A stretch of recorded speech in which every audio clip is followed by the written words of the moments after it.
seul geste de toi viendra mon secours.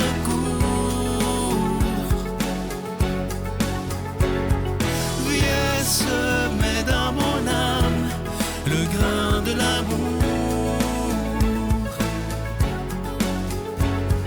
Je traverse un désert et je meurs de soif.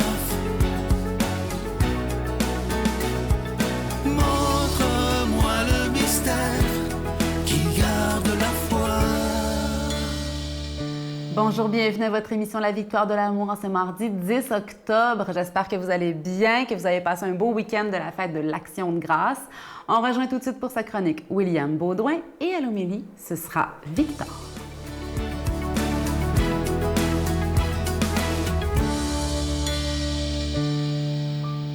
Bonjour à vous, chers amis, j'espère que vous allez bien en cette belle journée. Moi, je suis en pleine forme. Merci d'être là en ce beau mardi, comme à chaque semaine. J'apprécie énormément votre présence à travers la caméra.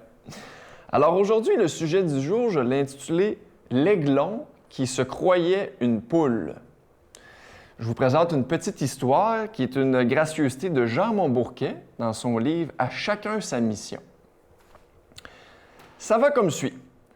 Un promeneur en montagne découvrit un jour un nid d'aigle abandonné où il trouva un œuf.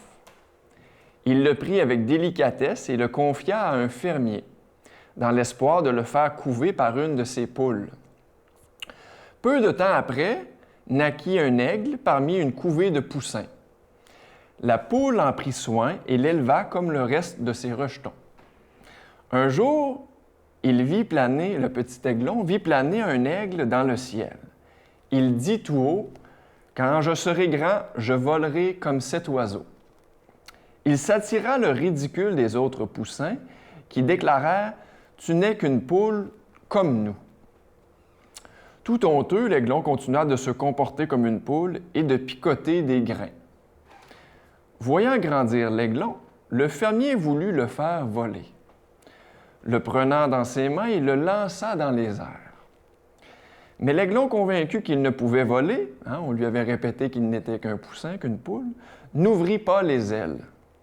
Il atterrit maladroitement sur le sol, provoquant un fou rire général dans la basse-cour. Un peu plus tard, le fermier fit un second essai. Cette fois, il monta sur le toit de la grange avec l'aiglon et le lança dans le vide en disant « Vole, tu es un aigle ». Timidement, l'oiseau ouvrit les ailes et se mit à planer au-dessus de la basse-cour avant de s'envoler vers la montagne. Je trouvais cette belle petite histoire magnifique. En fait, j'ai l'impression, je vous pose la question, cher ami, est-ce que vous vivez votre vie comme un poussin, comme une poule ou comme un aigle? Avez-vous l'impression que parfois, vous n'avez pas toujours déployé vos ailes comme un aigle? Cette semaine, je vous raconte cette petite histoire parce que cette semaine, un patient que j'accompagne a dit dans le cadre d'un groupe de soutien j'aurais aimé vivre encore plus longtemps, il lui reste quelques mois à vivre, mais j'aurais aimé vivre encore plus longtemps, je n'ai aucun regret parce que j'ai l'impression d'avoir déployé tous les talents que Dieu m'a offerts à la naissance. Que j'ai trouvé cette phrase belle, c'est elle qui m'a inspiré justement de vous présenter la petite histoire de l'aiglon. Je vous pose la question, qu'est-ce qui freine finalement cette possibilité que nous avons d'ouvrir nos ailes, de voler, de survoler la basse-cour parfois? J'ai l'impression que la peur, le regard des autres, la peur de ne plus appartenir à son groupe d'appartenance, un peu comme l'histoire. Réfléchissez là-dessus, chers amis. Je vous encourage d'être des aigles et de voler le plus haut possible. Bonne semaine. Notre Père qui es aux cieux, que ton nom soit sanctifié, que ton règne vienne, que ta volonté soit faite sur la terre comme au ciel. Donne-nous aujourd'hui notre pain de ce jour. Pardonne-nous nos offenses, comme nous pardonnons aussi à ceux qui nous ont offensés.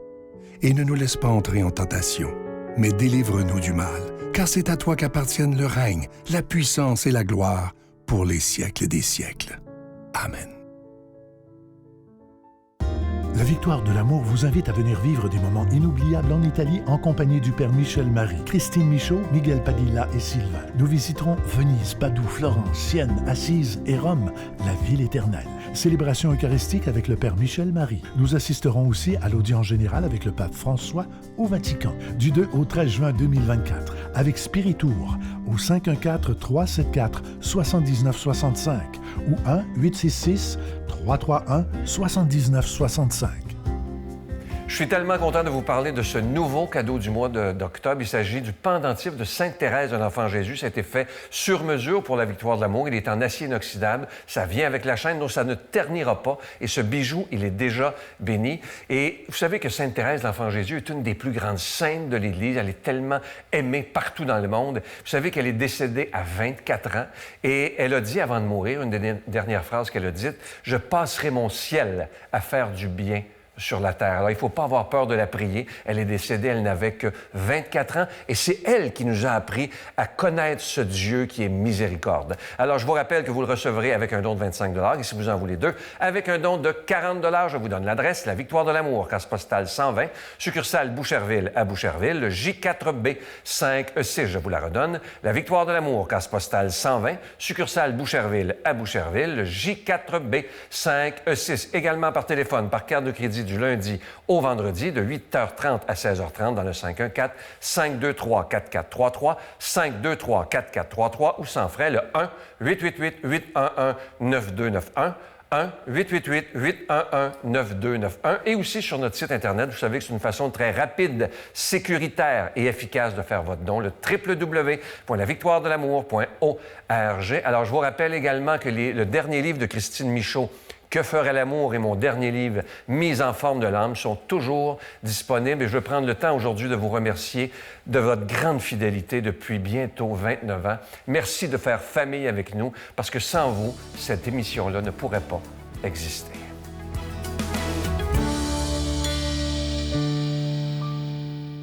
Mon Dieu, donnez-moi la sérénité d'accepter les choses que je ne peux changer, le courage de changer les choses que je peux, et la sagesse d'en connaître la différence. Amen.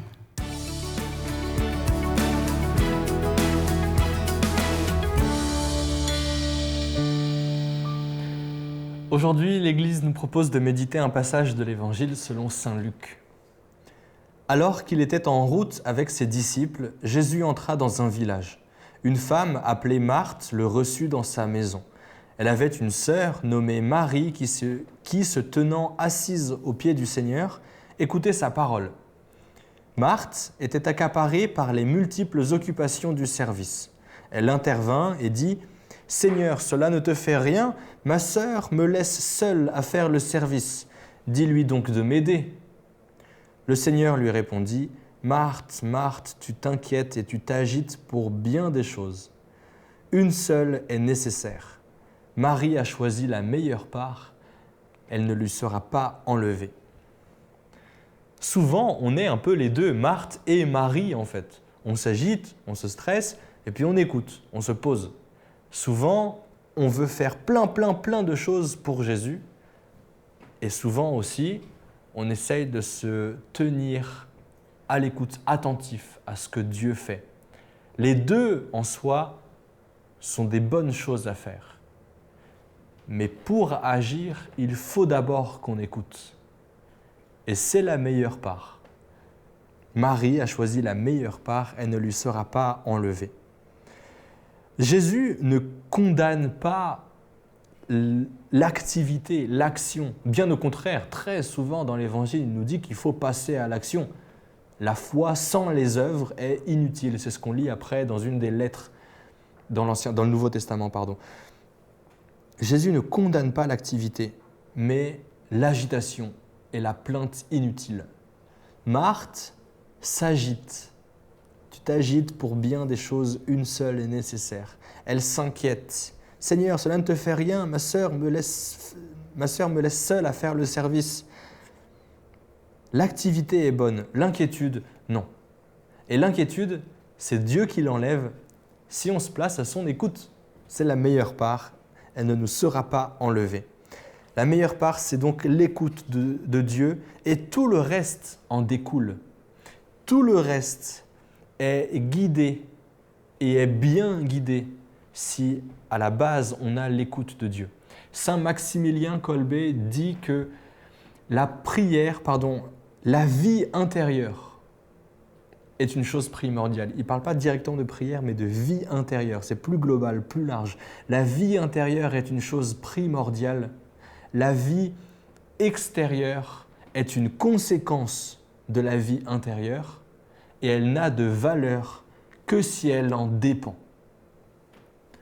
Tout dans le monde n'a de la valeur que si ça dépend de notre vie intérieure. L'écoute, c'est la première chose. Le pape François dit qu'on est des disciples missionnaires.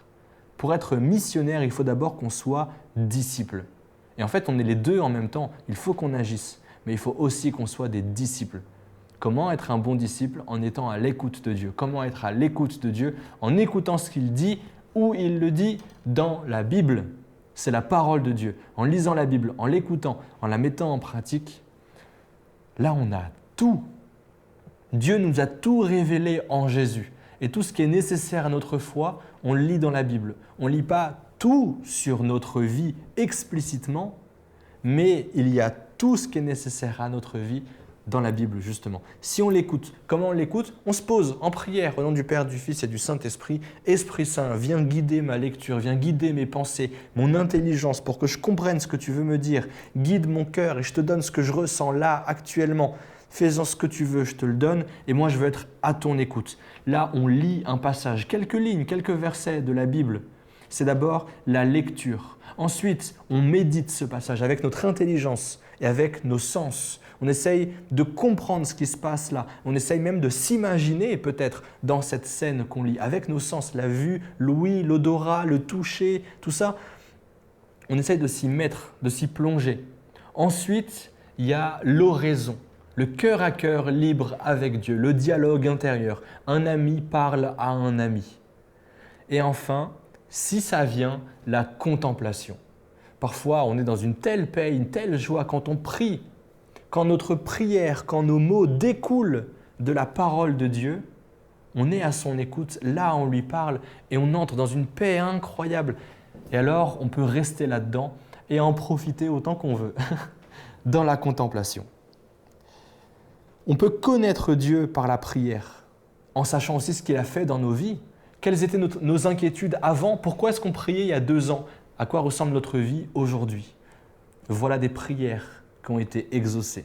Voilà l'action de Dieu dans notre vie. Elle ne lui sera pas enlevée. Rien n'enlève la paix de Dieu. L'agitation, Dieu l'enlève si on le laisse faire. Prions au nom du Père et du Fils et du Saint-Esprit. Amen.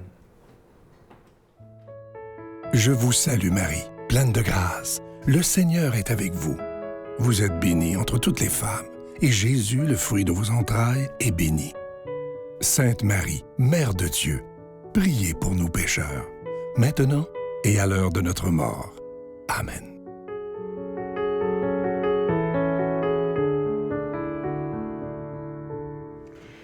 Je trouve ça important, la fête de l'Action de grâce au Québec, mais je voulais vous donner un petit élément historique.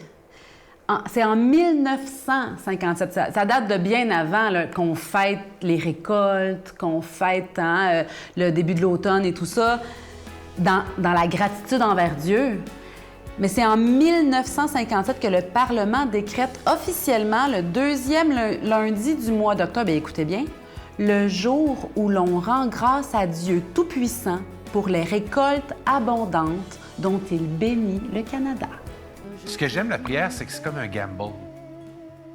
Tu sais pas si ça va donner de quoi au bout du compte, mais prenons le risque, tu sais, puis on verra après.